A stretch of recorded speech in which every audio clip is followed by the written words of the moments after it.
This is a 1985 Subaru XT Turbo, and it's weird. Subaru has made a lot of weird cars over the years, but this, a wedge-shaped Subaru coupe with four-wheel drive, this is weird.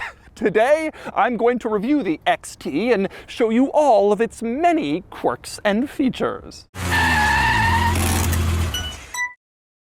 Before I get started, big news! This Subaru XT is currently for sale and it's being auctioned live on Cars and Bids. This XT has a manual transmission, turbocharged, and only around 63,000 miles, so it's a bit of a time capsule and it can be yours on Cars and Bids. So, once you finish watching this video, click the link in the description below to visit the live auction for this Subaru XT, where you can bid on it and buy it only on Cars and Bids. All right, time for the quirks and features of the Subaru XT. I have been waiting to say that for so long. This car is so insanely weird. I can't wait to show you. But I'm going to start with a little overview to explain how the XT even came to be. So, in the 80s, Subaru was all about practicality. The biggest seller here in the States was called the Loyale. It was a sedan, boxy, boring, useful family car, and they did a station wagon version that was also boxy, practical, big cargo area.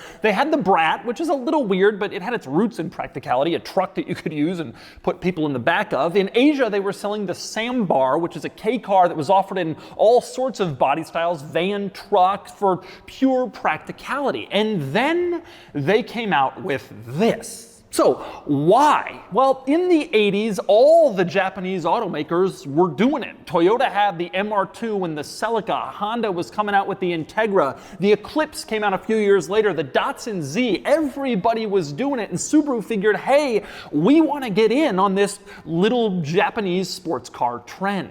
And so the XT was born, and it is absolutely crazy. The wedge shape was common on some 80s sports cars, but certainly not common for Subaru, who avoided any sort of crazy design philosophy. It just wasn't their thing until this came out, and then it was one of the craziest things. This car's wedge look made it one of the most aerodynamic vehicles on sale at the time, and it certainly was head-turning and different. Now, the shape of this car is certainly unusual, and that was one of the big quirks of the Subaru XT. There are some other weird touches on the outside, but the really strange stuff is inside, which I'll cover in a minute. First, the quirks and features of the exterior. Starting with the window design, you have wraparound glass in this car, so there were no painted body panel pillars reaching from the roof to the car. It looked like you had a floating painted roof. Now, this has become tremendously common in car design.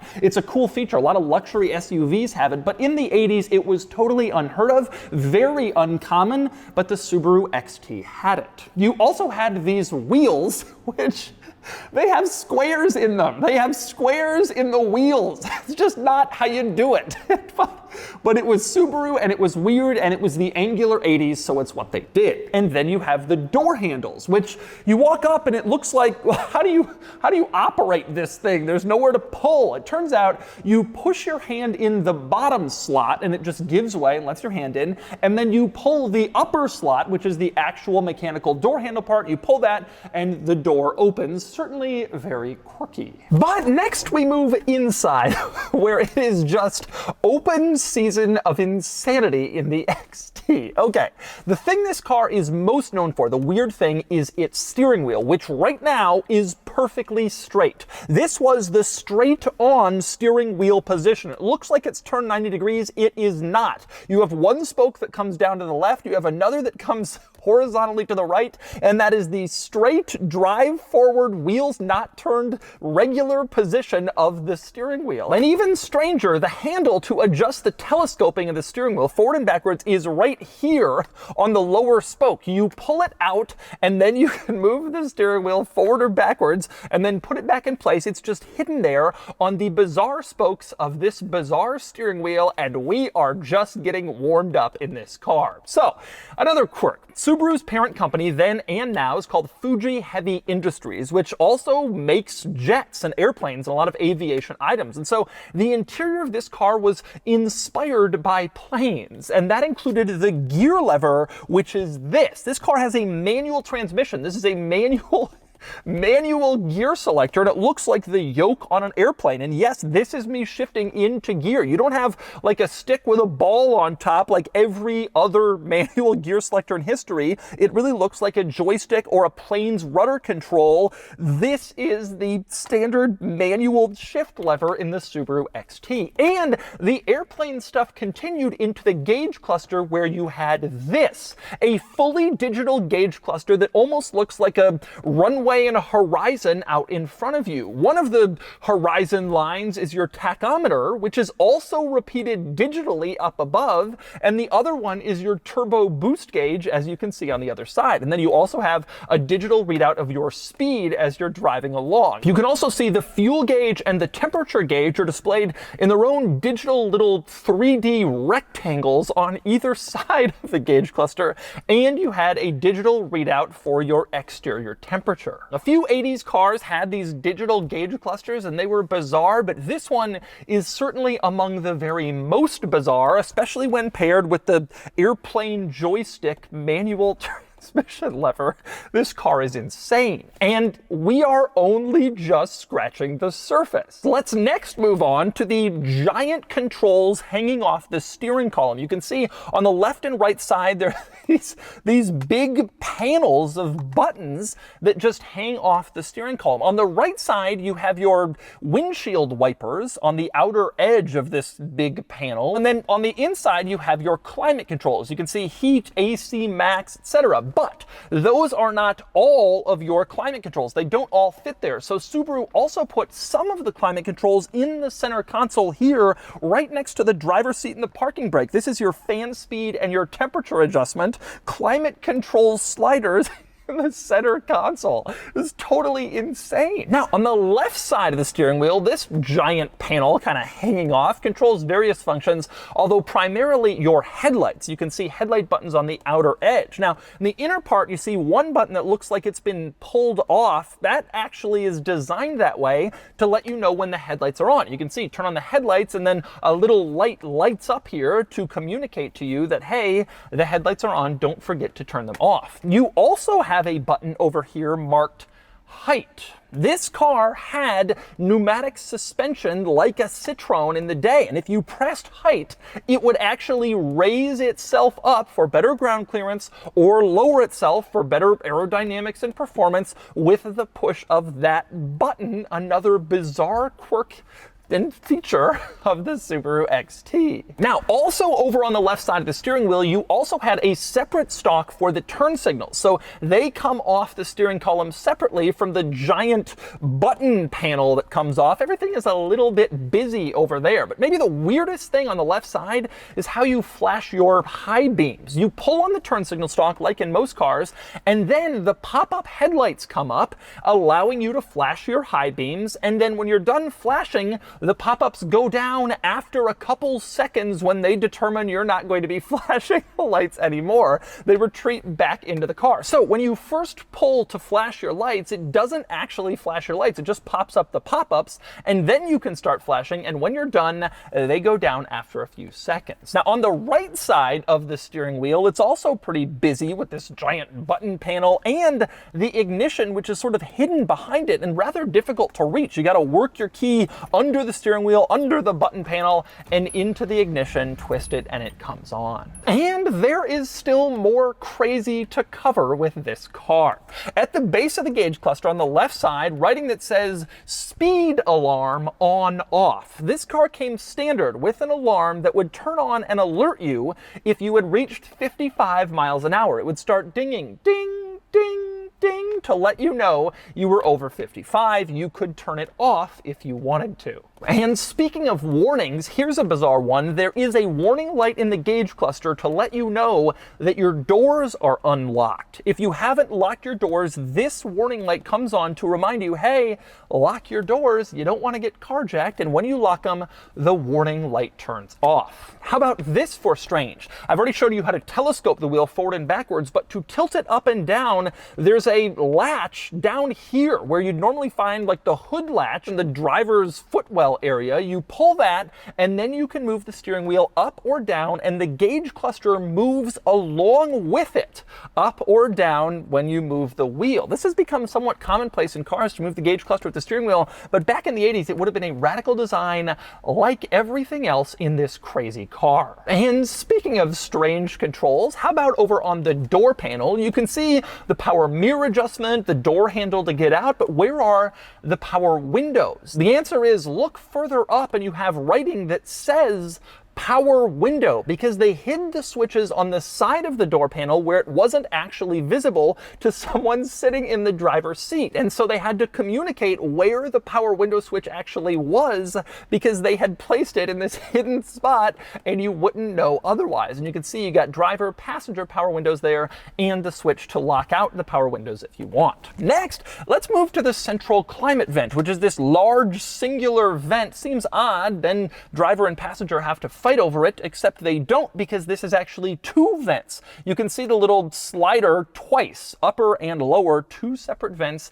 It just looks like one. And speaking of climate vents, the driver also has their own down here to like cool or heat your inner thighs, not just your upper body with the dashboard vents, but lower down by your legs while you drive around, which is kind of a neat innovation. And then we move back to the center where you have this display screen that can be programmed to show you various different things, like your average speed. As you can see, it'll also show you your fuel range, your clock, the current time if you want, and there's even an arrive button where you would program how long your journey is going to be, and then when you press that, it would tell you how long you have left based on what you inputted. This is obviously a precursor to the modern infotainment system with a configurable adjustable screen. This is where it started, with a simple display and a few buttons. And there's still more. On the gear selector, the airplane rudder, you can see at the top of it, you have a button marked 4WD. Unlike modern Subarus, this one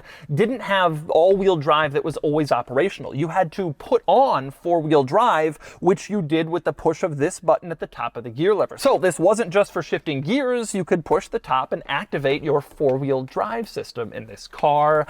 And then there's the seats. You can see a checkered flag pattern on the seats. Looks kind of cool, kind of 80s. And added a performance flair to this sporty Subaru. They hadn't made a lot of performance cars. They probably figured, yes, give them checkered seats. That'll do it. Now the seats also have this bizarre control here. What is this? It's not the backrest, it's not forward and back. It turns out it's the height adjustment. You open it up like an antenna, basically, and then you pull it up to go up, or you push it down to go down, and it adjusts the height of the seat just a little bit to add to your comfort. Now, speaking of the seats, it's worth pointing out that the back seats, yes, this car has them, they're not exactly as nice as up here. For one, they're just flat vinyl, as you can see. They ditched the cool checkerboard pattern in front. Backseat passengers don't get that, just a vinyl penalty box. And it's tight back there, and the windows don't even go down. It's not really a place you wanted to spend time, but it did give this car the ability to claim that it had 4 seats. Now, also worth pointing out in back, you can see like a little tab in the middle that says pull down. And if you pull on it, the backrest comes down and provides a pass-through to the cargo area, which is a pretty practical thing. Even making a wedge-shaped 80s sports car, Subaru couldn't get away from the practicality of having an enlarged cargo area in case you needed to carry bigger stuff. And speaking of the cargo area, you'll notice getting back here and opening up the trunk, you'll see the cargo area is actually pretty big, especially for a little 80s coupe. Actually, the wedge design contributed to that. It was a small, low front end, but it sort of got progressively larger as it came to the back of the car, which allowed for a fairly decent sized cargo area. Now, one interesting quirk of this cargo area, the spare tire is mounted kind of on the top of it. This is the spare tire, and it's attached with this giant screw handle. If you unscrew it, the spare tire comes down and then you have access, or you can just screw it in, stick it back up, and then it's sort of out of place back here, although it still takes up a surprisingly large amount of room. They couldn't just throw it underneath or on the side.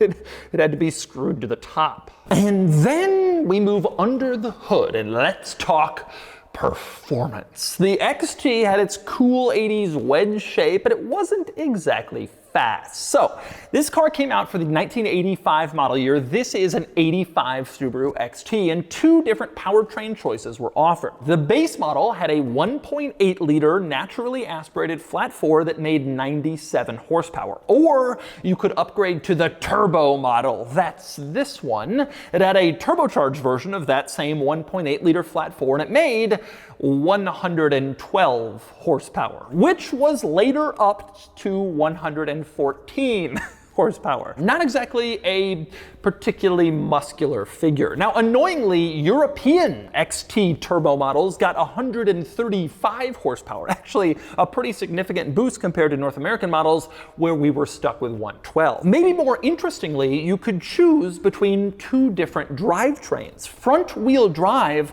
was standard on the XT. Or, as an option, you could get four-wheel drive like this car has, like I showed you that button at the top of the shift lever, but you didn't have to. Subarus these days are all known for being four-wheel drive. For this car, it was an option. Now, for the 1988 model year, Subaru facelifted the XT. They made a few revisions, and they came out with a six-cylinder model. It had a flat six. It was called the XT6, and it made 145 horsepower. And the XT6 was the new top of the line, replacing the previous turbo four-cylinder versions. This obviously was faster, but it lost some of the charm of the 85 to 87 models, including that digital gauge cluster. They made it more normal when the XT6 came out. So even though those are faster, this one is weirder.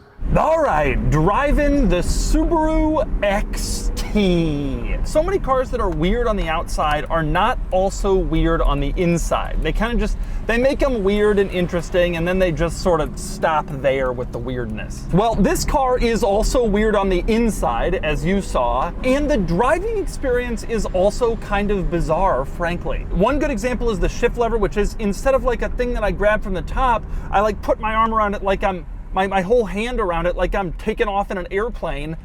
It's just totally strange. And then there's the speed alarm and the tachometer situation. From an actual driving perspective, a couple of interesting things that I'm noticing. For one, the clutch operation is a little bit weird. You push it all the way down and it's not that it has reluctance to come back up, it's just that the operation isn't as smooth as I think you would kind of want. Although I must say I've gotten used to it. It's actually a little harder to do at low speeds, but driving around it's just fine. But it's still a little odd compared to, you know, some vehicles and their more reasonable clutches. Also worth pointing out, this car is a little bit more head turning than I was expecting. I've gotten more looks driving this than I thought I would, considering that it's a, you know, weird Subaru. Now, one thing I do want to mention about the XT, I was kind of making fun of the performance level before because it has only 112 horsepower, whatever it is.